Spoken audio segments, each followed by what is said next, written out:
अज्ञानतिमिरान्धस्य ज्ञानाञ्जनशलाकया चक्षुरुन्मीलितं येन तस्मै श्रीगुरवे नमः। श्रीचैतन्यमनोभीष्टं स्थापितं येन भूतले स्वयं रूपकदा मह्यं ददाति स्वपदान्तिकं। वन्देऽहं श्रीगुरो श्रीयुतपदकमलं श्रीगुरुन् वैष्णवांश्च श्रीरूपं साग्रजातं सहगण रघुनाथान्वितं तं सजीवं साद्वैतं सावधूतं परिजनसहितं कृष्णचैतन्यदेवं श्रीराधाकृष्णपादान् सहगण ललिता श्रीविशाखान्वितांश्च। हे कृष्ण करुणा सिंधो दीनबंधो जगत्पते गोपेश गोपिकाकांत राधाकांत नमोस्तुते। तप्त कांचन गौरांगी राधे वृंदावनेश्वरी वृषभानुसुते देवी प्रणमामि हरिप्रिये। वाञ्छाकल्पतरुभ्यश्च कृपा सिन्धुभ्य एव च पतितानां पावनेभ्यो वैष्णवेभ्यो नमो नमः। अनंतकोटि वैष्णववृंद की जय। नमः ओं विष्णुपादाय कृष्णप्रेष्ठाय भूतले श्रीमते जयपताका स्वामिन् इति नामिने। नमो आचार्यपादाय निताय कृपाप्रदायने गौरकथाधामदाय नगरग्रामतारिणे। नमः ओं विष्णुपादाय कृष्णप्रेष्ठाय भूतले श्रीमते भक्तिवेदान्तस्वामिन् इति नामिने। नमस्ते सारस्वते देवे गौरवाणी प्रचारिणे निर्विशेषशून्यवादी पाश्चात्यदेशतारिणे। जय श्री कृष्ण चैतन्य प्रभु नित्यानंद श्री अद्वैत गदाधर श्रीवासादि गौर भक्तवृंद। हरे कृष्ण कृष्ण कृष्ण हरे हरे हरे राम राम राम हरे हरे। हरे कृष्ण कृष्ण कृष्ण हरे हरे हरे राम राम राम हरे हरे। हरे कृष्ण कृष्ण कृष्ण हरे हरे हरे राम राम राम हरे हरे।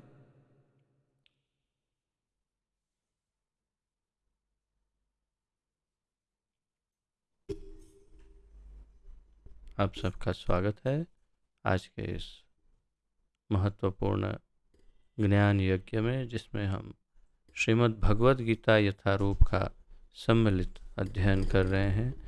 इसका आलेखन हमारे इस्कॉन के संस्थापक आचार्य श्रीमद् अभय चरणारविंद भक्तिवेदांत स्वामी श्रील प्रभुपाद जी ने किया है। श्रील प्रभुपाद की जय।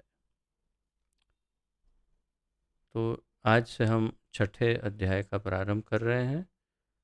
तो आइए शुरुआत करते हैं। श्रीमद् भगवद गीता अध्याय 6 श्लोक संख्या 1।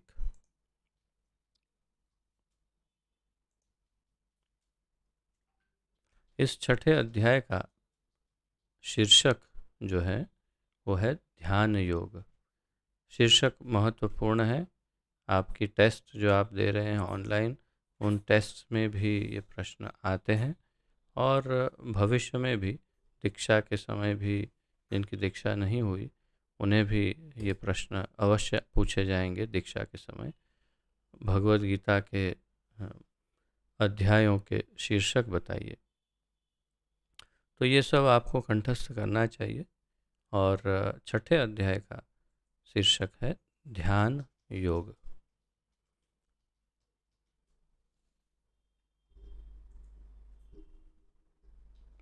श्री भगवानुवाच अनाश्रितः कर्मफलं कार्यं कर्म करोति यः स सन्न्यासी च योगी च न निरग्निर्चाक्रियः। अनाश्रितः कर्मफलं कार्यं कर्म करोति यः स सन्न्यासी च योगी च निरग्निर्न चाक्रियः। अनाश्रितः कर्मफलं कार्यं कर्म करोति यः स सन्न्यासी च योगी च नानिरग्निर्न चाक्रियः।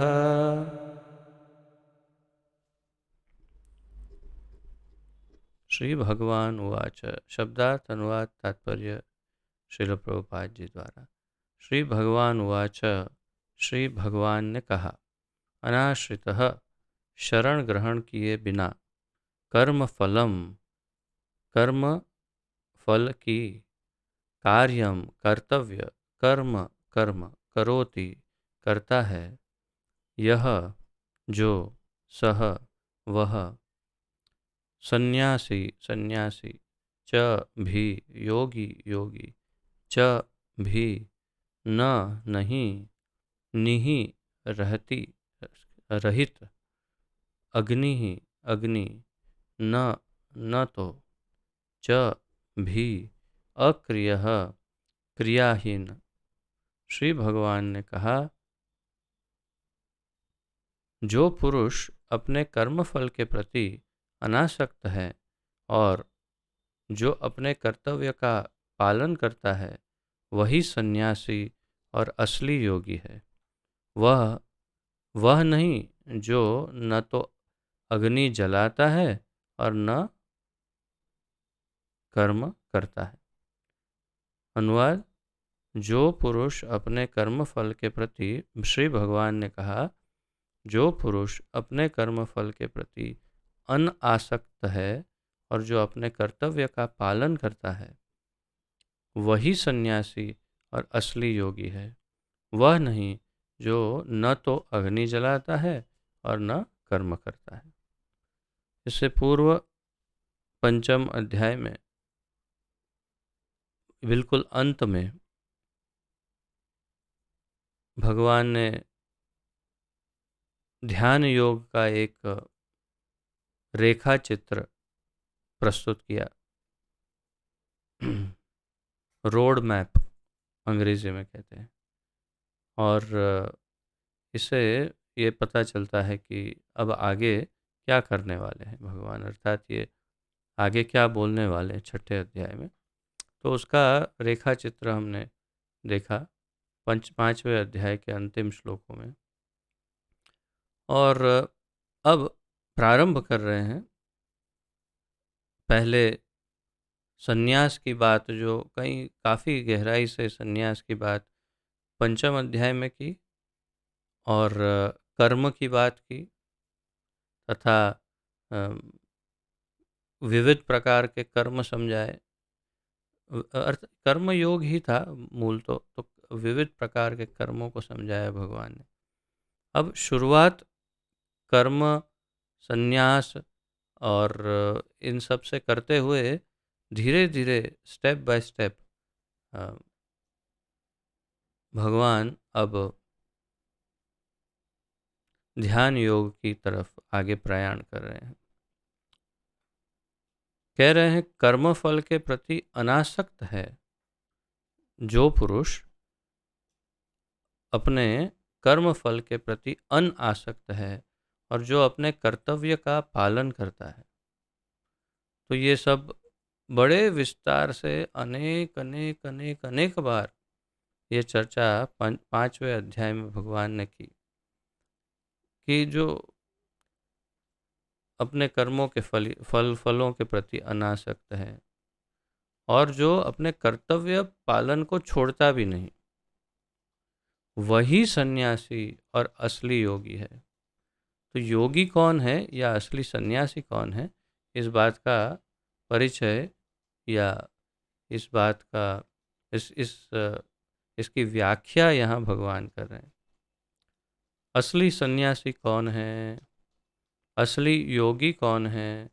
असली योगी या सन्यासी भगवान के मत अनुसार वो है जो अपने कर्म फल के प्रति आसक्त नहीं और अपने कर्तव्य पालन में पीछे हट नहीं करता, अर्थात जो भी अपना कर्तव्य है उसका पालन करता है, वही असली सन्यासी। जबकि इसकी काफ़ी व्याख्याएं पूर्व पंचम अध्याय में भगवान कर चुके हैं सन्यास की, कि किसे सन्यासी कहते हैं, असली सन्यास क्या है, फिर भी यहाँ कह रहे हैं। तो यहाँ 2 पॉइंट्स उभर कर आ रहे हैं सन्यासी या योगी के लिए एक तो अपने कर्म फल के प्रति आसक्ति ना हो और अपने कर्तव्य का पालन करने में पीछे न हटे। और फिर आगे कहते हैं, वह नहीं जो न तो अग्नि जलाता है और न कर्म करता है। अर्थात अग्नि नहीं जलाता वो सन्यासी भी नहीं, योगी भी नहीं, और कर्म नहीं करता वो भी सन्यासी भी नहीं, योगी भी नहीं। आप कहेंगे कौन सी अग्नि जलाने की बात कर रहे हैं? कुछ कुछ लोग तो ये भी कहेंगे कि हाँ हम जलाते हैं अग्नि। कौन सी? वो मुंह में ऐसे रखते हैं और फिर उसको अग्नि से जलाते हैं ऐसे। वो जानते हैं, वो ऐसी सफ़ेद सफ़ेद लंबी लंबी होती है, उसको ऐसा अग्नि से जलाते हैं। तो बोलते हैं हम तो अग्नि जलाते हैं और न कर्म तो हम करते ही हैं, कहेंगे। तो फिर उसका अर्थ है कि हम सन्यासी हैं और हम योगी हैं। ये अग्नि वास्तव में बहुत ही गहरा शब्द है। यहाँ पर भगवान का अर्थ कोई सामान्य गैस, लाइटर से गैस जलाना या सिगरेट जलाना या ऐसे कोई अग्नि जलाना वो नहीं है। तो प्रभुपाद जी तात्पर्य में समझाएंगे। और मूल बात यह है कि जो कर्म नहीं करता, अपने कर्मों के प्रति, कर्तव्यों के प्रति जो अनासक्त या तो उससे मुख मोड़ लेता है, वो सन्यासी या योगी नहीं हो सकता है। अर्थात कि जो भाग जाता है वो सन्यासी या योगी नहीं हो सकता। अब तात्पर्य में प्रभुपाद जी समझाते हैं। इस अध्याय में भगवान बताते हैं कि अष्टांग योग पद्धति मन तथा इंद्रियों को वश में करने का साधन है। तो ये छठा अध्याय जो है वो पूरा ध्यान योग पर है और इसलिए भगवान इस अध्याय में बताएंगे कि अष्टांग योग पद्धति से किस प्रकार मन और इंद्रियों को वश में किया जाए।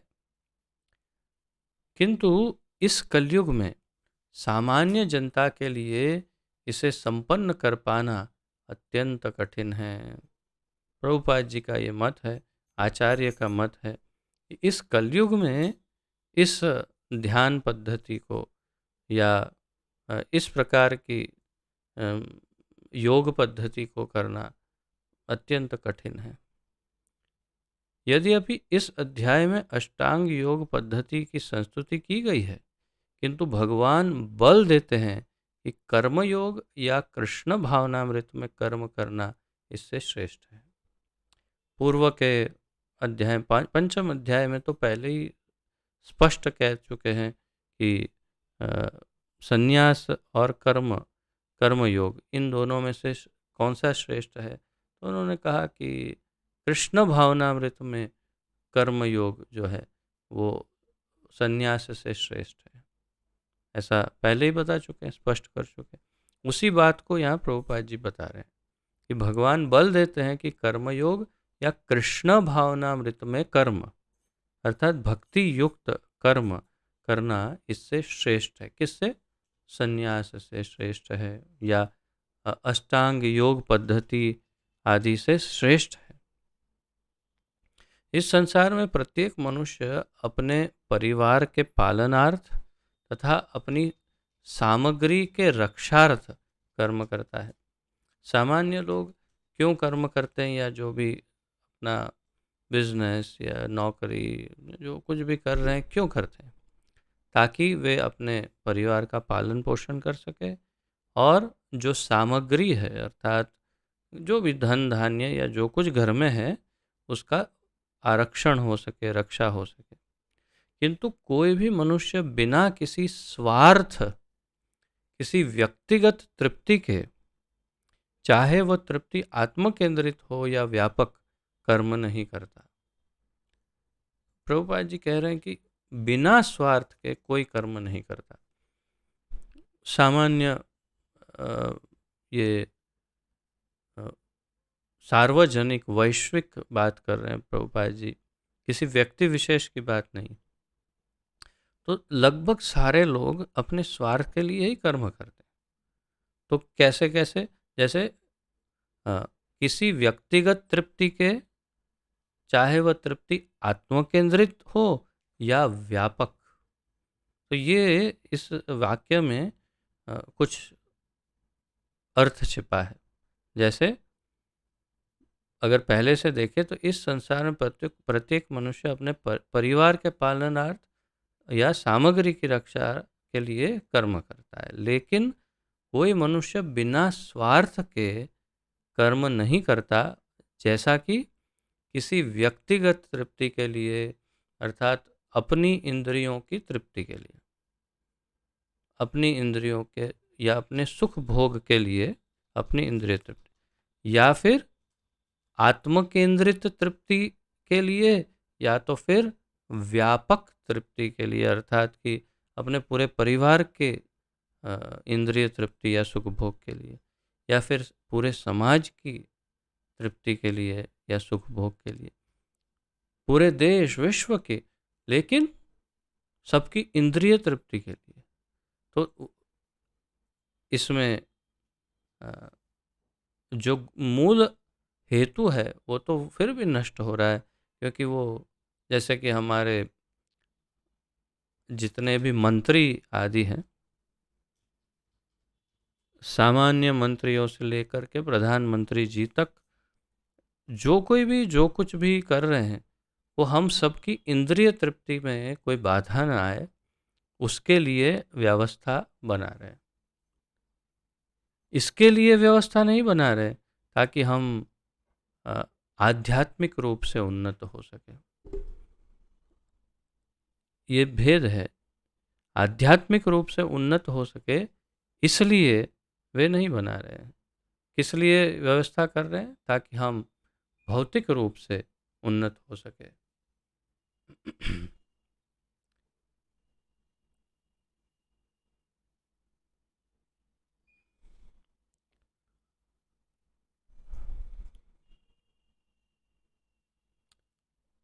आगे बताते हैं प्रभुपाद जी, पूर्णता की कसौटी, पूर्णता की कसौटी है कृष्ण भावनामृत में कर्म करना, कर्म के फलों का भोग करके करने के उद्देश्य से नहीं। अगर कोई ये दावा करता है कि हम पूर्णता के लिए कार्यरत हैं, जीवन की पूर्णता के लिए, तो पूर्णता में कर्म कैसे किया जा सकता है? कृष्ण भावनामृत में अगर कृष्ण के लिए कर्म किया जाए तो कर्म पूर्ण है। अगर अपने या समाज के परिवार के लिए कर किया जाए तो अपूर्ण है, क्योंकि उसमें कोई तो बाकी रह ही जाएगा। अपने लिए करेंगे तो परिवार रह जाएगा, परिवार के लिए करेंगे तो समाज रहे, समाज के लिए करेंगे तो पूरा देश रह जाएगा, पूरा देश के लिए करें तो दूसरे देश रह जाएंगे, पृथ्वी के लिए करेंगे तो दूसरे ग्रह रह जाएंगे, दूसरी योनियां रह जाएगी, देवी देवता रह जाएंगे, सब रह। तो कितना किसके लिए क्या कर सकते हैं, लेकिन अगर एक भगवान के लिए करेंगे, सिर्फ भगवान के लिए, तो सारे तृप्त हो जाएंगे। यथा तरोर मूल निषेचनेन। तो ये यहाँ पर भेद है कि अगर पूर्णता की कसौटी की बात की जाए तो पूर्णता की कसौटी है कृष्ण भावनामृत में कर्म करना, कर्म के फलों को का भोग करने के उद्देश्य से नहीं। अर्थात जो कर्म जो भी किया गया है वो पहले तो भगवान की तृप्ति के लिए है, और अगर भगवान की तृप्ति के लिए हो या ना हो, उसका फल भोगने की भी इच्छा हो, तो भी वो अपूर्ण है। दो बातें हैं, कर्म भगवान की तृप्ति के लिए, भगवान के आनंद के लिए, और कर्म फल न अपनी इंद्रियों के लिए न किसी अन्य की इंद्रियों के, तो न कर्म फल की आशा है और न कर्म किया जा रहा है अपने या किसी और के लिए। कर्म कर रहे हैं कृष्ण की तृप्ति के लिए और फल की आशा नहीं। इसे कहते हैं पूर्ण कर्मयोग या पूर्णता। मूल रूप में पूर्णता। कृष्ण भावनामृत में कर्म करना प्रत्येक व्यक्ति का कर्तव्य है। प्रभुपाद जी ये कह रहे हैं कृष्ण भावनामृत में। अब बस यहीं पर पूरी स्टोरी यहीं पर शुरू होती है। पूरी कहानी का यही मुख्य मोड़ है। अब मैं ये बात मान लो कि 10-20 लाख लोग खड़े हैं, उनके सामने बोल रहा हूँ। मैं कह रहा हूँ कृष्ण भावनामृत में कर्म करना प्रत्येक व्यक्ति का कर्तव्य है। उसमें से 10-20 लाख में से हो सकता है लगभग 9-9.5 लाख या उससे भी अधिक लोग कहेंगे कि हम नहीं मानते हैं, हम तो अपने अपने लिए कर्म करते हैं, कृष्ण से हमारा क्या नाता है, कृष्ण कौन है, हम उनके लिए क्यों कर्म करें। यही सामान्य विचारधारा है और इसीलिए यहाँ पर इस धरती पर सड़ रहे हैं। जो इस धरती पर सड़ रहा है वो क्यों सड़ रहा है? क्योंकि उसकी विचारधारा यही है। क्या विचारधारा है उसकी? कि मैं किसी और के लिए क्यों करूं? अच्छा, बाकी सब के लिए ठीक है, समाज की भी सेवा कर सकता हूं, लेकिन भगवान को क्यों चाहिए कुछ भी? उसको तो उसके पास सब है। भगवान के पास क्या नहीं है?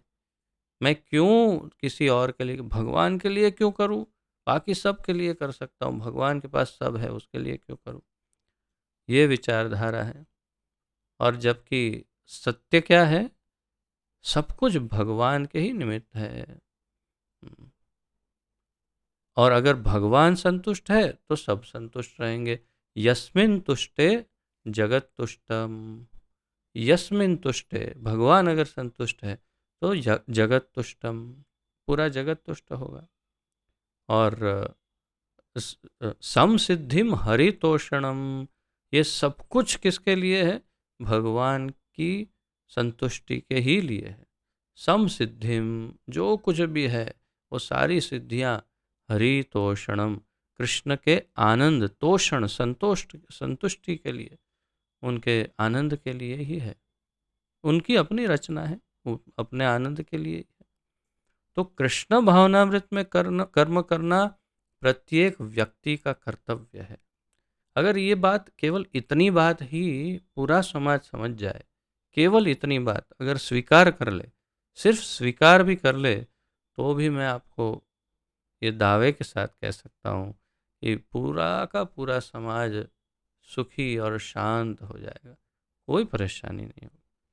लेकिन आज के इस समाज में, पृथ्वी पर कहीं भी कोई शांति या सुख नहीं दिख रहा हो, स्थायी सुख और स्थायी शांति, तो उसका मूल कारण ये है कि सब कुछ अपने लिए करते हैं, भगवान से द्वेष करते हैं, भगवान के लिए नहीं करना चाहते।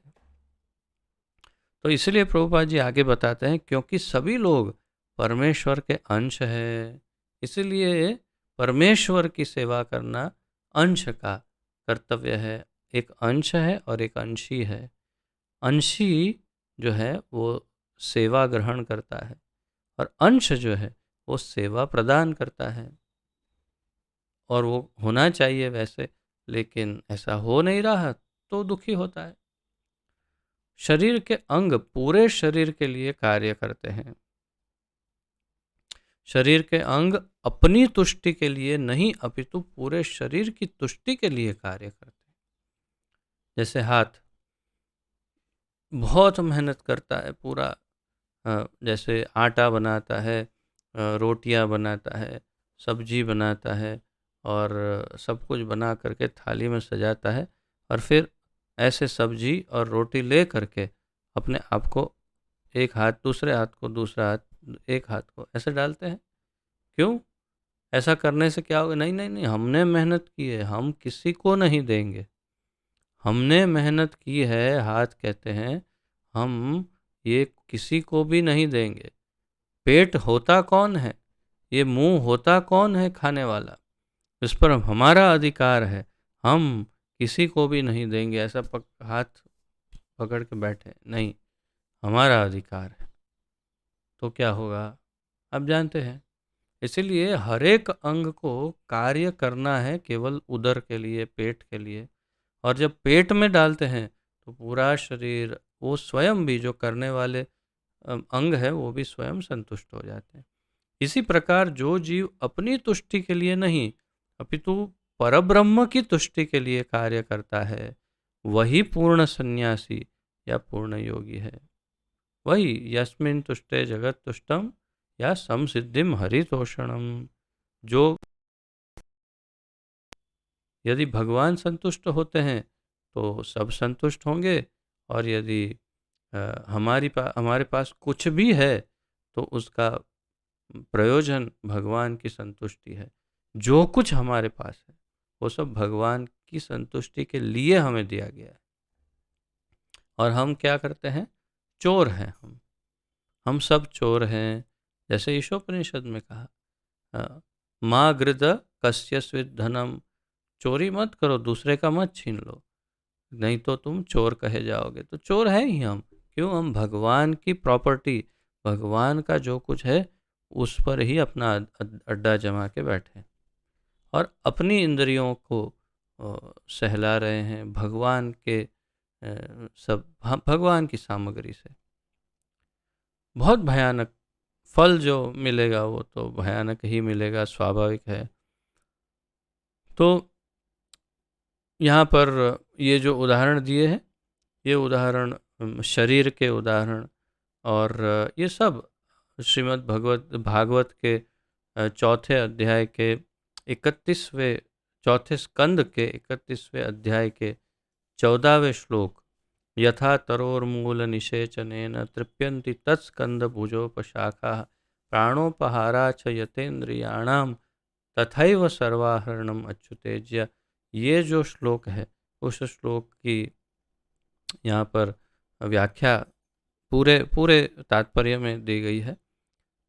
जैसे वृक्ष के जड़ को पानी डालते हैं तो वृक्ष हरा भरा होता है, शरीर में पेट को जैसे अन्न डालते हैं तो पूरा शरीर हृष्ट पुष्ट होता है, वैसे भगवान को संतुष्ट करने से सब संतुष्ट होते हैं। बिल्कुल वैसा ही श्लोक श्रीमद् भागवत में 8वें स्कंद में 5वें अध्याय में और 49वें श्लोक में भी है। तो 8.5.49 लगभग वैसा ही श्लोक है, यथा तरोर मूल जैसे। और 4.31.14 ये दोनों लगभग ऐसे ही श्लोक हैं भागवत में, जिसमें यही अर्थ है।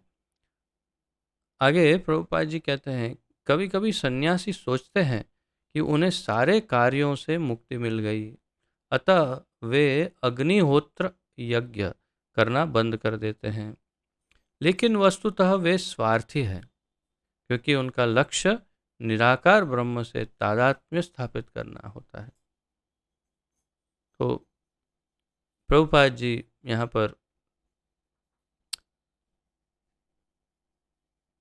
निराकारवादी सन्यासियों को स्वार्थी बता रहे हैं, क्योंकि वे उनके पास एक ही लक्ष्य है, निराकार ब्रह्म में तदाकार होना, तादात्म्य, अर्थात कि भगवान में मिल जाना, और एक रूप में कहे तो स्वयं भगवान बन जाना।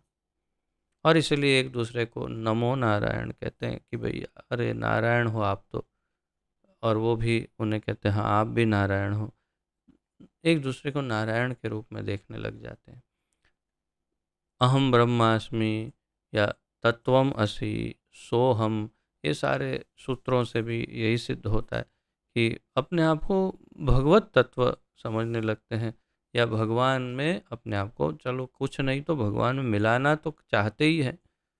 तो ये स्वार्थ है। क्यों? क्योंकि भगवान के आनंद का इसमें कोई चिंतन नहीं है। चिंतन होना क्या चाहिए, एक अंश का, क्या उसका क्या कर्तव्य है, अंश का कर्तव्य है अंशी की सेवा।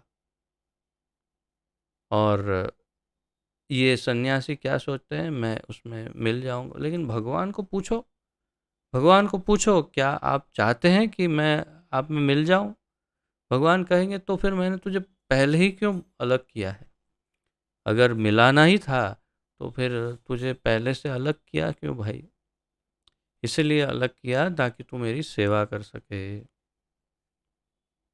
तो यहाँ पर वे स्वार्थी के रूप में बताए गए हैं। और फिर प्रभुपाद जी कहते हैं ऐसी इच्छा भौतिक इच्छा से तो श्रेष्ठ है, किंतु यह स्वार्थ से रहित नहीं होती। तो यहाँ पर दो तुलनाएं बताई प्रभुपाद जी ने। एक तो ये कि ये भौतिक इच्छाओं से तो श्रेष्ठ है, भौतिक जो कार्य हम करते हैं उसमें जो इच्छा है, भौतिक जीवन की इच्छा उससे श्रेष्ठ है। क्यों? भगवान में मिल जाना, एक तदाकार हो जाना, या आध्यात्मिक इच्छा है, लेकिन स्वार्थ से रहित नहीं है।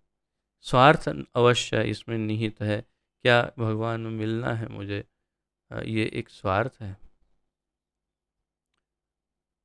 इस प्रकार, लेकिन इससे विपरीत श्री चैतन्य महाप्रभु हमें उपदेश देते हैं या उदाहरण से कहते हैं कि अम, मुझे कुछ नहीं चाहिए। आगे प्रभुपाद जी बताएंगे भी, न धनम न जनम सुने। और फिर अंत में कहते हैं आश्लिष्य वा पादरताम पिनष्टु माम अदर्शनान मर्महताम करो तुआ यथा तथा वा विदधातु लंपटो मत प्राणनाथस्तु सएव नापर। तुम मुझे दर्शन मत दो, मेरा तिरस्कार कर दो, भगवान से कह रहे हैं। तुम अपने पैरों के नीचे मुझे कुचल दो, तुम मुझे कैसे भी त्याग कर दो, लेकिन फिर भी तुम ही मेरे प्राणनाथ रहोगे। मैं तुम्हारा तुम्हारा ही भक्त रहूंगा, सदैव तुम्हारी सेवा करूंगा।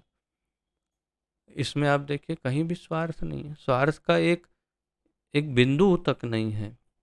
संपूर्ण स्वार्थ रहित भाव कि मेरे साथ जो हो जाए मुझे उसकी चिंता नहीं, मैं तुम्हें आनंद दूंगा, तुम्हारी सेवा करूंगा। ये है असली भाव एक भक्त का होना चाहिए और सभी जीवात्मा का होना चाहिए। प्रभुपाद जी आगे बताते हैं, इसी प्रकार जो योगी समस्त कर्म बंद करके अर्ध अर्धनमिलित नेत्रों से योगाभ्यास करता है, वह वह भी आत्मसंतुष्टि की इच्छा से पूरित होता है।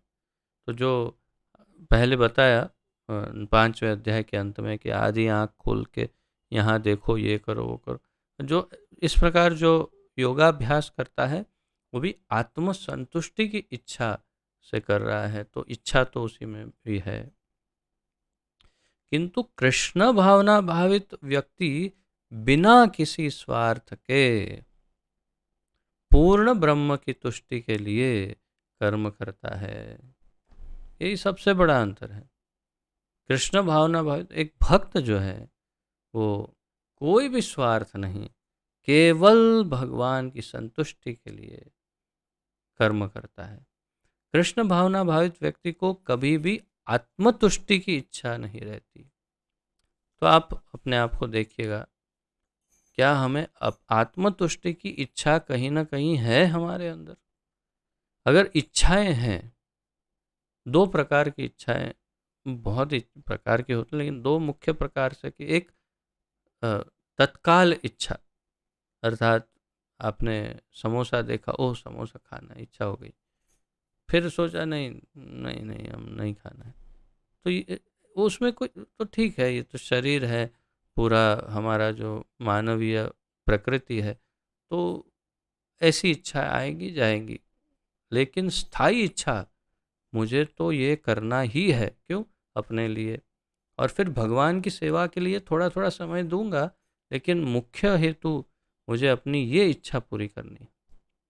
ऐसा कि कोई कृष्ण भक्त नहीं करता, या उसका ऐसा स्वभाव नहीं होता। वो अपनी इच्छा के लिए कुछ भी नहीं करता।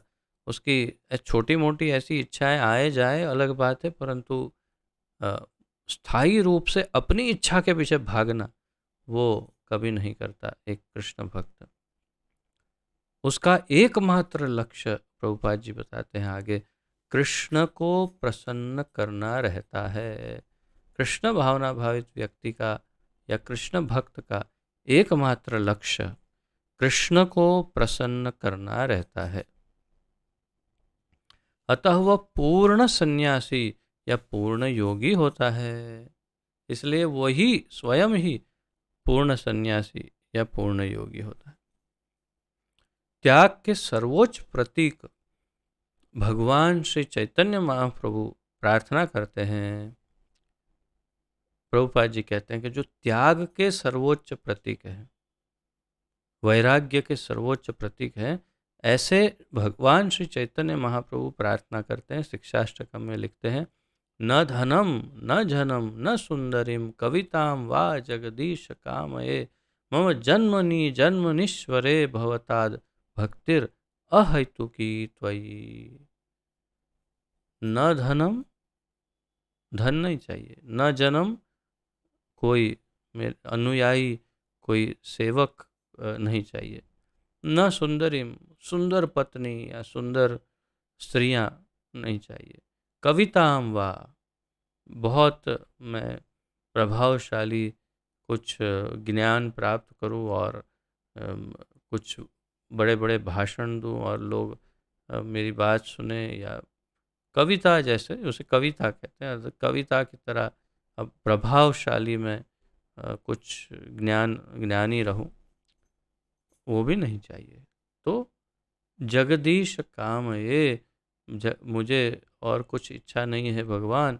मम जन्मनि जन्मनीश्वरे, जन्मों जन्मांतर तक भवताद, अर्थात सबसे पहले तो जो मायावादी सन्यासी हैं, निर्विशेषवादी सन्यासी, उनके उनकी कामना से बिल्कुल विपरीत, एकदम विपरीत बात यहाँ कर दी महाप्रभु ने। क्या कह दिया, जन्मनि जन्मनीश्वरे, बारंबार जन्म ले लेकर, और वो क्या चाहते हैं, ये आखिरी जन्म हो और मैं भगवान में मिल जाऊं, सायुज्य मुक्ति हो जाए, मोक्ष मिल जाए, और मैं आगे जन्म ना लूं, मुझे और आगे जन्म नहीं लेना, मैं बस इसी में भगवान में मिल जाना चाहता हूँ। और महाप्रभु क्या कह रहे हैं, मुझे जन्म जन्म जन्म अनेकानेक जन्म मिले, कैसे, भवताद भक्तिर अहैतुकी त्वयि, अहैतुकी भक्ति, अहैतुकी जिसमें कोई हेतु ना हो, जिसमें अर्थात स्वार्थ ना हो, कोई अपनी इंद्रियों तृप्ति का, अपनी कामनाओं का, अपनी इच्छाओं की पूर्ति का कोई विचार ही ना हो, केवल भगवान की संतुष्टि का विचार एकमात्र हो, ऐसी अहेतु की भक्ति चाहिए मुझे। और वो भी कैसे, जन्मनी जन्मनी। तुम प्रभुपाद जी यहाँ अनुवाद करते हैं, हे सर्वशक्तिमान प्रभु, मुझे न तो धन संग्रह की कामना है, न मैं सुंदर स्त्रियों के साथ रमण करने का अभिलाषी हूँ, न ही मुझे अनुयायियों की कामना है। मैं तो जन्म जन्मांतर आपकी प्रेमा भक्ति की अहेतु की कृपा का अभिलाषी हूँ। जन्म जन्मांतर आपकी प्रेम भक्ति की अहेतु की कृपा का अभिलाषी, अर्थात मुझे बस आपकी भक्ति चाहिए। कैसे, जिसमें कोई हेतु ना हो, मेरा कोई स्वार्थ ना हो, और कब चाहिए, जन्मों जन्मांतर तक चाहिए, अर्थात मोक्ष नहीं चाहिए। अब ये अवस्था को एक निराकारवादी या मायावादी या जो भी कहिए, मोक्षकामी सन्यासी कभी भी इसके नज़दीक भी नहीं जा सकते। ये वो अवस्था है जहाँ सन्यासी देख भी नहीं सकता, वो बहुत ही निम्न स्तर पर है, जबकि ये कामना सर्वोच्च कामना है। इससे ऊपर और क्या कामना हो सकती है कि जहाँ भगवान की संतुष्टि और उसके लिए कुछ नहीं, उसको न धन चाहिए, न अनुयायी चाहिए, न सुंदरियाँ चाहिए, अर्थात कोई भोग इच्छा नहीं है, और मोक्ष भी नहीं चाहिए, उसको बस अहित भक्ति चाहिए, वो भी अहेतु की। इससे ऊपर का, अब इससे ऊपर कोई अन्य अवस्था हो नहीं सकती। ये आध्यात्मिक जीवन की सर्वोच्च अवस्था है, सर्वोच्च अवस्था, सबसे टॉप मोस्ट। और वो क्या अवस्था है? कोई अपनी इच्छा नहीं, कोई अपनी कामनाएं नहीं, इंद्रिय तृप्ति की कोई कामना नहीं, मोक्ष की कामना नहीं, भक्ति के फल की, कर्म के फल की कोई कामना नहीं, सिर्फ अहेतु की भक्ति भगवान की, जन्मों जन्मांतर तक। देखिए कितनी कितनी बड़ी बात है ये, और यही हमारे जीवन का हेतु होना चाहिए। इसीलिए महाप्रभु ने उदाहरण स्थापित किया, लिखकर हमें बताया। तो अब दूसरे श्लोक में चलते हैं, छठे अध्याय का दूसरा श्लोक।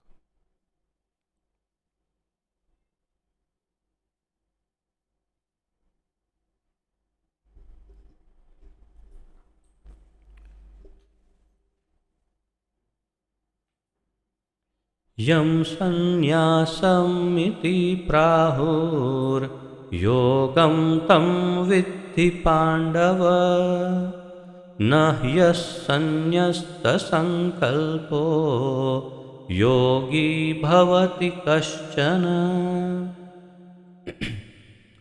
यं संन्यासम् इति प्राहुर्योगं तं विद्धि पाण्डव, न ह्यसन्न्यस्तसङ्कल्पो योगी भवति कश्चन। यम जिसको, संन्यासम संन्यास, इति इस प्रकार, प्राहुहु कहते हैं, योगम परब्रह्म के साथ युक्त होना, तम उसे, विद्धि जानो, पांडव हे पांडुपुत्र, न कभी नहीं, ही निश्चय ही, असन्न्यस्त बिना त्यागे, संकल्प आत्मतृप्ति की इच्छा, योगी योगी, भवति होता है, कश्चन कोई। अनुवाद। हे पांडुपुत्र, जिसे संन्यास कहते हैं उसे ही तुम योग अर्थात परब्रह्म से युक्त हो जाना जानो, युक्त होना जानो, क्योंकि इंद्रिय तृप्ति के लिए इच्छा का त्याग, इच्छा को त्यागे बिना कोई भी कभी योगी नहीं हो सकता। अब भगवान योगी किसे कहते हैं उसका अर्थ समझाने का की शुरुआत कर रहे हैं, एक के बाद एक अब बताते जाएंगे। तो अर्जुन से कहा, है पांडुपुत्र, जिसे सन्यासी कहते हैं, किसे सन्यासी कहते हैं, उसे ही तुम योग अर्थात परब्रह्म से युक्त होना जानो। तो पहले कहा इससे पूर्व के श्लोक में कि वास्तविक सन्यासी कौन है या योगी कौन है, और अब कह रहे हैं कि जो परब्रह्म से युक्त होना अर्थात भगवान से जुड़ना, उसे योग कहते हैं। अर्थात इस श्लोक में भगवान श्री कृष्ण ने योग शब्द की व्याख्या दी है। तो ये आपके लिए नोट करने के लिए अनिवार्य है। पूरी भगवत गीता में योग शब्द की व्याख्या भगवान ने कहाँ दी है, ऐसा यदि पूछा जाए तो उसका उत्तर है 6.2। छठे अध्याय के दूसरे श्लोक में भगवान ने योग शब्द की व्याख्या दी है, और क्या कहा है, जिसे सन्यास कहते हैं उसे ही तुम योग अर्थात परब्रह्म से युक्त हो जाना या होना जानो। तो परब्रह्म से युक्त होना, भगवान से मिलना, उसे ही योग कहते हैं। क्योंकि इंद्रिय तृप्ति के लिए इच्छा को त्यागे बिना कोई कभी योगी नहीं हो सकता। तो सन्यासी को ही क्यों योगी कहा, सन्यास को? क्योंकि सन्यास अर्थात इंद्रिय तृप्ति की इच्छा से या इंद्रिय तृप्ति से मुक्ति, और ये त्यागे बिना कभी कोई योगी हो नहीं सकता, भगवान कहते हैं। अगर योगी होना है तो अर्थात भगवान के साथ योगी शब्द का मूल है योग, योग का मूल है युक्त होना। किससे युक्त होना? परब्रह्म से, भगवान से। भगवान के साथ मिलना हो तो अपनी इंद्रिय तृप्ति की इच्छा का त्याग करना होगा, जिसे सन्यास कहते हैं, भगवान कह रहे हैं। यह है इस श्लोक का अर्थ, तात्पर्य। वास्तविक सन्यास योग या भक्ति का अर्थ है कि जीवात्मा अपनी स्वाभाविक स्थिति को जाने और तद अनुसार कर्म करे। वास्तविक सन्यास योग या भक्ति का अर्थ है, प्रभुपाद जी ने अचानक यहाँ भक्ति शब्द शामिल कर दिया। अब तो आप बहुत ही स्पष्ट जान गए होंगे कि प्रभुपाद जी बिल्कुल उचित करते हैं कि वास्तव में योग का अर्थ भक्ति ही है। मूल योग जो है वो है भक्ति योग, क्योंकि बिना भक्ति के तो भगवान मिलने वाले ही नहीं है। तो फिर अगर वास्तविक कोई योग है तो वो है भक्ति। और इसलिए यहाँ पर कह रहे हैं कि संन्यास योग या भक्ति का अर्थ है कि जीवात्मा अपनी स्वाभाविक स्थिति को जाने और तद अनुसार कर्म करे। अपनी स्वाभाविक स्थिति, स्वभाव क्या है? मेरा स्वभाव अच्छा है बुरा है, वो नहीं। मेरा स्वभाव अर्थात मैं जीवात्मा हूँ, और एक जीवात्मा का मूल स्वभाव क्या रहता है? उसका मूल स्वभाव है कृष्णेर नित्य दास, भगवान का अंश और भगवान का दास होना, ये मेरा मूल स्वभाव है। और इसलिए वो अपने, जैसे यहाँ प्रभुपाद जी ने बताया, अपनी स्वाभाविक स्थिति को जाने और तद अनुसार कर्म करे। तो मेरी स्वाभाविक स्थिति क्या होगी? भगवान का दास होना। जीवात्मा का अपना स्वतंत्र अस्तित्व नहीं होता।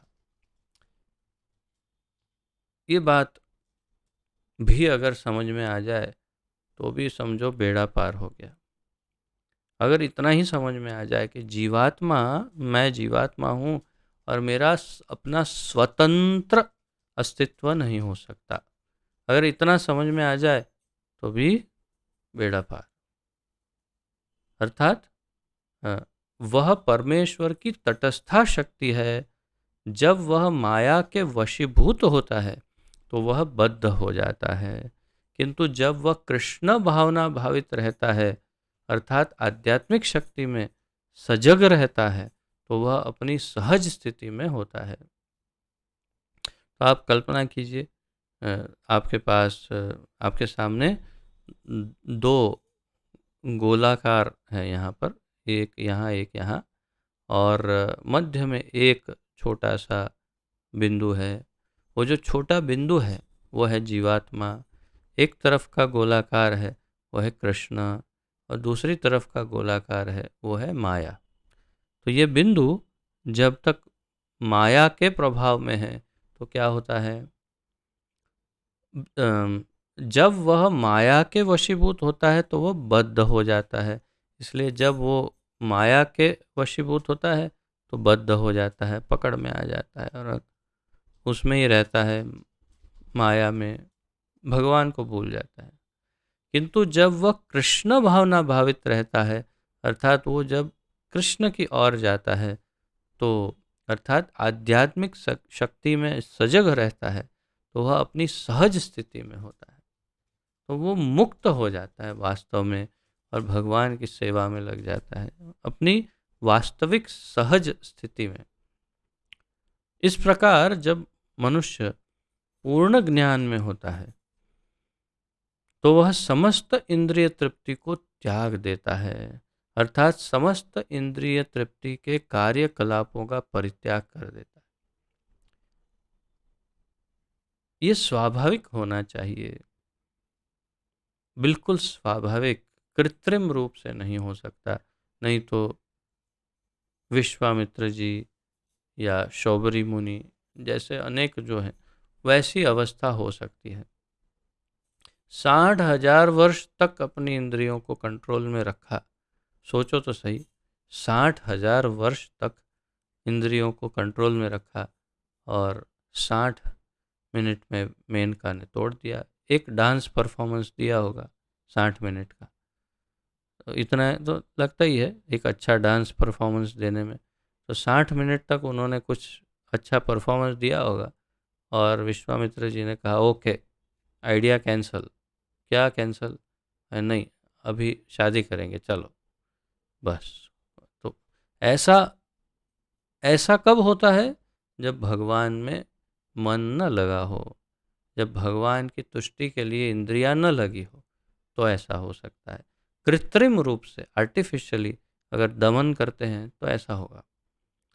तो इसीलिए प्रभुपाद जी कहते हैं इस प्रकार जब मनुष्य किंतु जब वह कृष्ण भावना भावित रहता है, अर्थात आध्यात्मिक शक्ति में सजग रहता है, तो अपनी सहज स्थिति में होता है। इस प्रकार जब मनुष्य पूर्ण ज्ञान में होता है तो वह समस्त इंद्रिय तृप्ति का त्याग कर देता है। पूर्ण ज्ञान की अवस्था में, पूर्ण ज्ञान क्या है वो हमने पंचम अध्याय में देखा था। अर्थात समस्त इंद्रिय तृप्ति के कार्यकलापों का परित्याग कर देता है। इसका अभ्यास योगी करते हैं जो इंद्रियों को भौतिक आसक्ति से रोकते हैं। तो योगी जो है वो भौतिक आसक्ति से अपनी इंद्रियों को रोकते हैं, किंतु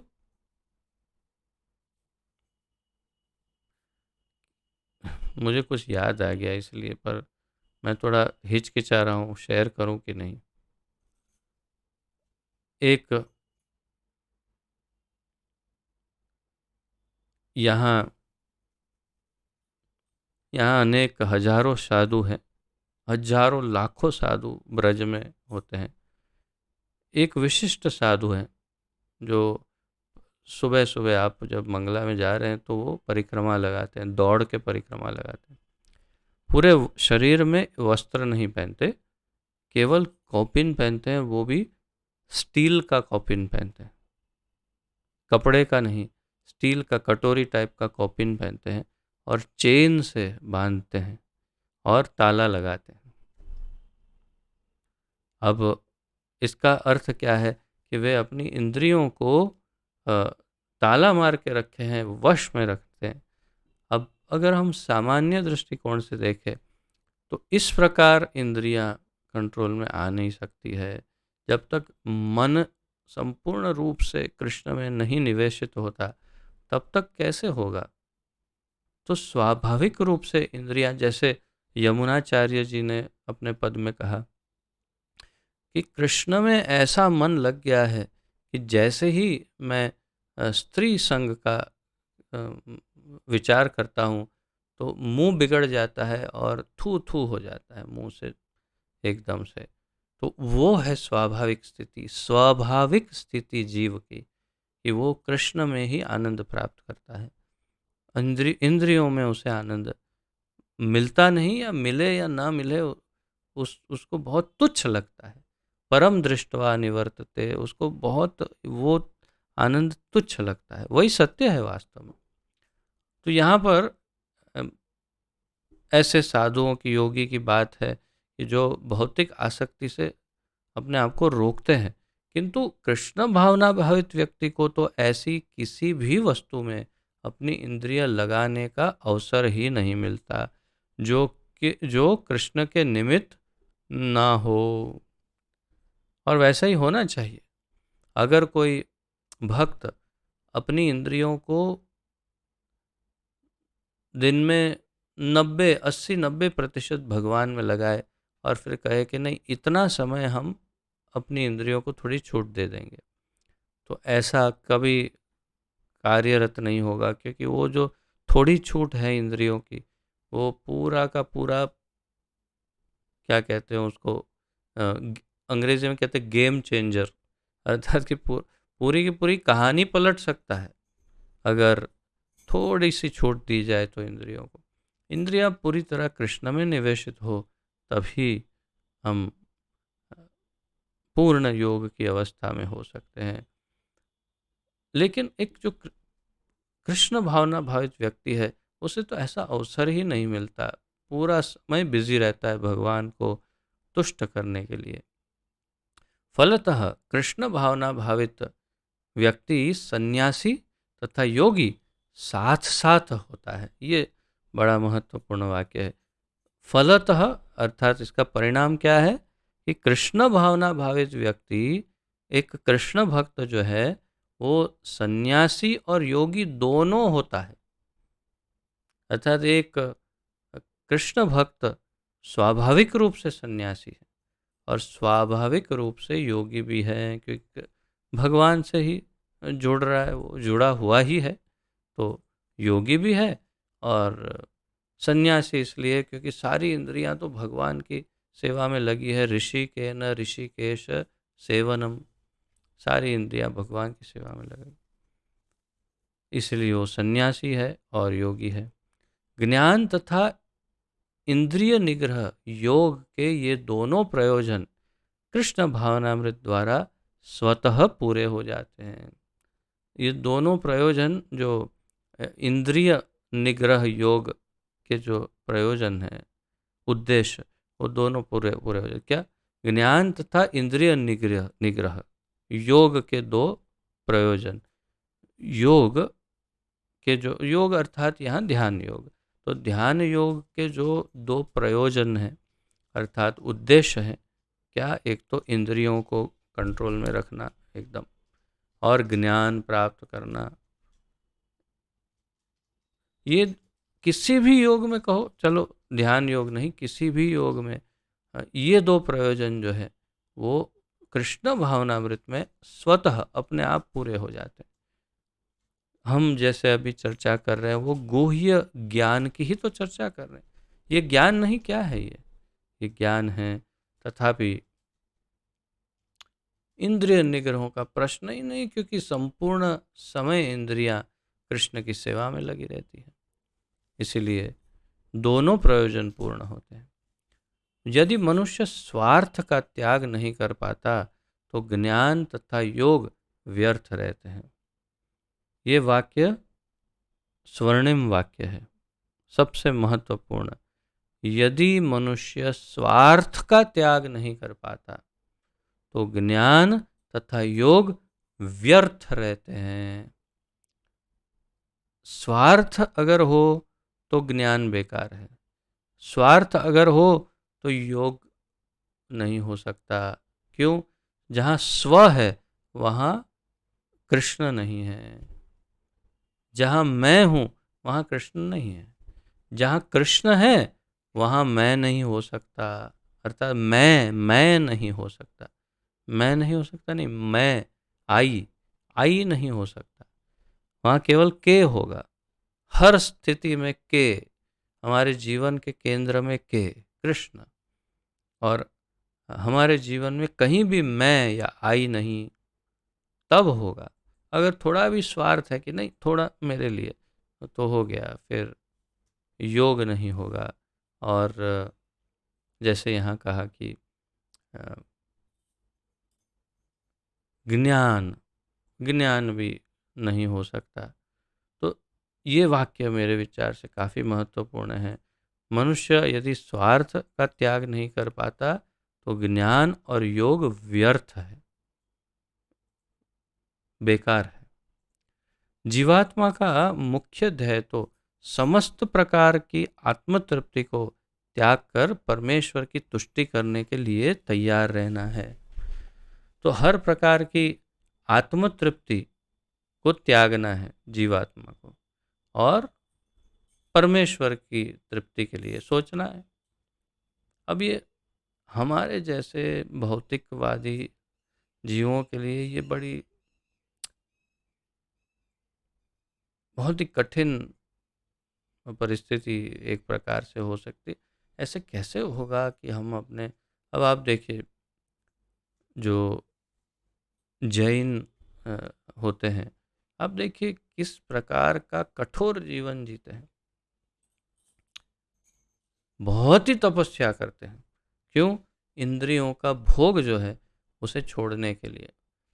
इंद्रियां भोग न करे इसीलिए ये कठिन तपस्या करते हैं। तो जब तक हम उस मानसिक अवस्था तक नहीं पहुंचते, शारीरिक नहीं मानसिक अवस्था, कि जब इंद्रियां अपने भोग के विषय में सोचे ही नहीं, तो ये करने की आवश्यकता नहीं पड़ेगी कृत्रिम रूप से, परंतु वो मनोदशा प्राप्त करना आवश्यक है। इसलिए प्रभुपाद जी कहते हैं, यदि मनुष्य स्वार्थ का त्याग नहीं कर पाता, जीवात्मा का मुख्य ध्येय तो समस्त प्रकार की आत्मतृप्ति को त्याग कर समस्त प्रकार की आत्मतृप्ति, हर प्रकार की, यहाँ तक कि आध्यात्मिक आत्मतृप्ति भी इसमें आ गई। आध्यात्मिक आनंद प्राप्त करने की इच्छा, ओ मुझे आध्यात्मिक आनंद मिलेगा इसमें, तो ये भी त्यागना। कोई मुझे कुछ चाहिए नहीं, मुझे सिर्फ कृष्ण का आनंद चाहिए। परमेश्वर की तुष्टि करने के लिए तैयार रहना, वही ध्येय होना चाहिए। ये भी बड़ा महत्वपूर्ण वाक्य है। जीवात्मा का मुख्य ध्येय आत्मतृप्ति का त्याग और परमेश्वर की तुष्टि होना चाहिए। कृष्ण भावना भावित व्यक्ति में किस प्रकार की आत्मतृप्ति की इच्छा नहीं रहती, किसी प्रकार की। अब कृष्ण भक्त में किसी प्रकार की आत्मतृप्ति की इच्छा नहीं रहती। कितनी बार रिपीट कर रहे हैं प्रभुपाद जी, पुनरावर्तन कर रहे हैं, ताकि हमारे दिमाग में एकदम प्रोग्राम हो जाए, टाइप हो जाए, प्रोग्राम हो जाए, फिट हो जाए कि भक्ति योग अर्थात मैं शब्द ही नहीं है भक्ति योग में। भक्ति योग में केवल भगवान एक ही शब्द है, अर्थात मेरे लिए कुछ नहीं, सब कुछ भगवान के लिए। वह सदैव परमेश्वर की प्रसन्नता में लगा रहता है। अतः जिसे परमेश्वर के विषय में कुछ भी पता नहीं होता, वह स्वार्थ पूर्ति में लगा रहता है, क्योंकि कोई भी निष्क्रिय नहीं रह सकता। क्रिया तो सबको करनी है, कर्म सबको करना है। या तो वो भगवान की संतुष्टि में लगा रहेगा या अपनी संतुष्टि में। कृष्ण भावनामृत का अभ्यास करने से सारे कार्य सुचारू रूप से संपन्न हो जाते हैं। प्रभुपाद जी कहते हैं कृष्ण भावनामृत इतना पूर्ण है अपने आप में कि उसका अभ्यास करने से सारे कार्य मतलब सारे कार्य मतलब आपका बिजनेस, सारे कार्य मतलब आपके परिवार की सुरक्षा, सारे कार्य मतलब आपके बच्चों की पढ़ाई लिखाई, सारे कार्य मतलब बच्चों की शादियां, सारे कार्य मतलब अपना स्वास्थ्य, सारे कार्य मतलब सब कुछ। सारे कार्य सुचारू रूप से संपन्न हो जाते हैं। कब? कृष्ण भावनामृत के अभ्यास करने से। अर्थात कृष्ण भक्त के जीवन के सारे कार्य अपने आप संपन्न होते हैं। जैसे हम अर्जुन आचार्य का उदाहरण देखते हैं हमारी परंपरा में। इसलिए अर्जुन आचार्य ने देखा, भगवद गीता में भगवान लिखते हैं योगक्षेमम वहामि अहम। अरे, जो योगक्षेम करता है अर्थात जो भगवान का भक्त है, उसका वहन मैं करता हूँ। वहामि, वहन करना अर्थात उसका घर में चलाता हूँ। उन्होंने सोचा नहीं, ये कुछ यहाँ या तो भूल है या कुछ गड़बड़ है। ऐसा करता हूँ, स्नान करके आता हूँ, फिर इस पर चिंतन करूँगा, तब तक मुझे इसमें तो कुछ भूल लग रही है। इसलिए लाल स्याही से, रेड इंक से, पेन से लेकर के वो लाइन पर, वो जो श्लोक है उस कड़ी पर लाइन बना दिया, काट दिया उसको। किस लाइन को काटा? योगक्षेमम वहामि अहम। उनको लगा नहीं उसमें कुछ भूल है। ऐसे कैसे भगवान घर का, चले गए स्नान करने, दो बच्चे आए, छोटे छोटे बच्चे, एक काला और एक सफ़ेद, बहुत ही सुमधुर बच्चे, एकदम सुंदर।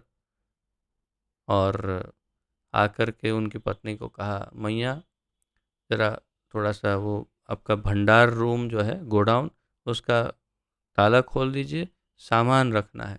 क्या सामान रखना है?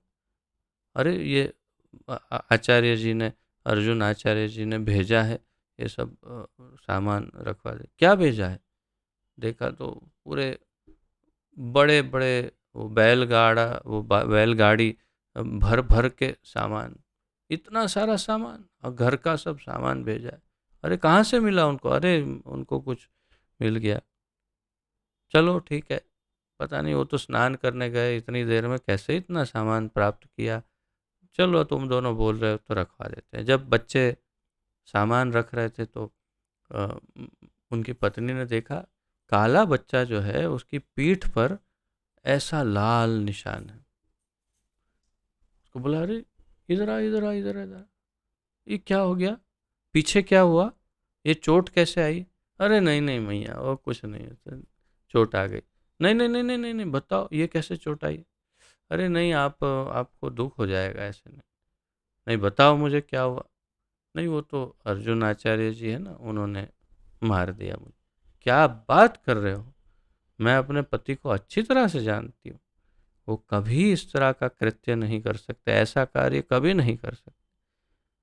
अब मैं क्या बताऊँ, जो है वही सत्य है। उन्होंने मेरी पीठ पर ये निशान बना दिया, अर्थात मुझे मार दिया है। तो मैं, जो आपने पूछा तो मैंने जवाब दिया। वो बहुत दुखी हो गई। उन्होंने सोचा, नहीं नहीं, ये बेचारे बच्चे, छोटे छोटे बच्चों को इतना अत्याचार किया, आएंगे तो मैं ज़रूर दंडित करूँगी।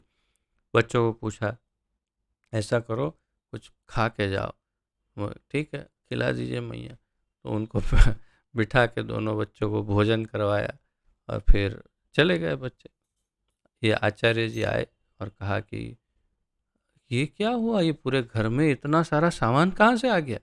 बोले, अरे आपने तो भेजा, मैंने भेजा, मैं तो स्नान करने गया था। बोले, तो वो तो दो बच्चे वही बोल रहे थे। कौन से दो बच्चे? तो दो बच्चे, और आप कितने क्रूर हो, वो सब बात बात में करेंगे, पहले ये बताओ कि इतना कोई मारता है क्या, निर्दयी? तो किसको मारा? बोले, वो जो काला बच्चा था, एक सफेद एक काला काले बच्चे को पीठ पर आपने मार दिया, लाल निशान पड़ गया। आचार्य जी को चक्कर आ गया, वो बोले, अरे हरी हरी हरी हरी हरी। दौड़े सीधे अपने रूम में। दौड़ करके उन्होंने भगवत गीता में देखा तो योगक्षेमम वहाम्यहम पर जो लाइन थी, वो अब नहीं थी। उस पर जो काट दिया था लाल स्याही से, वो अब नहीं थी। वो रोने लग गए, रोने बिलखने लग गए कि ये क्या हो गया मुझसे। ठाकुर जी पर मैंने, उनकी वाणी पर मैंने संदेह किया, और ठाकुर जी ने ये स्वयं आकर सिद्ध किया कि हाँ, मैं अपने भक्तों के घर चलाता हूँ, उनके घर का सब कुछ मेरे जिम्मेदारी होती है, योगक्षेम का वहन मैं करता हूँ। और इसलिए वे आकर के पूरा घर भर के चले गए, और मैं कितना दुर्भाग्यशाली, उनका दर्शन नहीं कर पाया। मेरी पत्नी ने बैठकर उन्हें खाना खिला दिया। तो ये, इस कथा से हम समझ सकते हैं कि भगवान स्वयं भरण पोषण करते हैं, अपने भक्तों के घर का, परिवार का, सब कुछ ध्यान रखते हैं। लेकिन जो मूर्ख व्यक्ति ये सोचता है, मैं करता हूँ, कर्ता अहम इति मन्यते, अहंकार विमूढ़ आत्मा, जो अहंकार विमूढ़ आत्मा सोचता है मैं करता हूँ, तो फिर भगवान बोलते तू ही कर, मेरे पास बहुत दूसरे काम हैं, तू कर, मैं जाता हूँ। इसलिए भक्त को मूर्ख नहीं होना चाहिए। उसे ये नहीं सोचना चाहिए, नहीं मुझे ये तो कर्तव्य करना है, और इस प्रकार के जिससे भगवान संतुष्ट हो। परंतु घर चलाने वाले हम नहीं, घर वो चलाते हैं, ये वो उनका कार्य है, ये उनका डिपार्टमेंट है। हमारा डिपार्टमेंट है उनकी सेवा और उनके आनंद का ध्यान रखना, बस। तो इस प्रकार हम आज केवल 2 श्लोक का अध्ययन देखते हैं।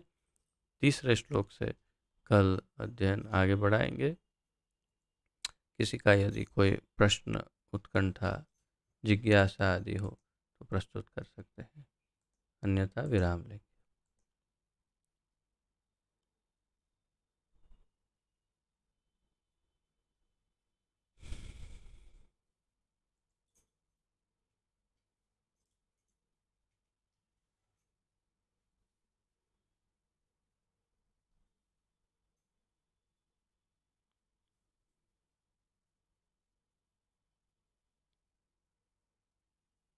ठीक है, कोई प्रश्न यदि ना हो तो प्रणति निवेदन करके विराम लेते हैं। पतित पावन जगत गुरु श्रील प्रभुपाद की जय। पतित पावन गुरुदेव की जय। निताय गौर प्रेमानंदे। हरि हरि बोल। आप सबके पावन चरणारविंद पर नतमस्तक होकर दंडवत प्रणाम कर रहा हूँ और आप सबका बहुत बहुत धन्यवाद करता हूँ। हरे कृष्णा।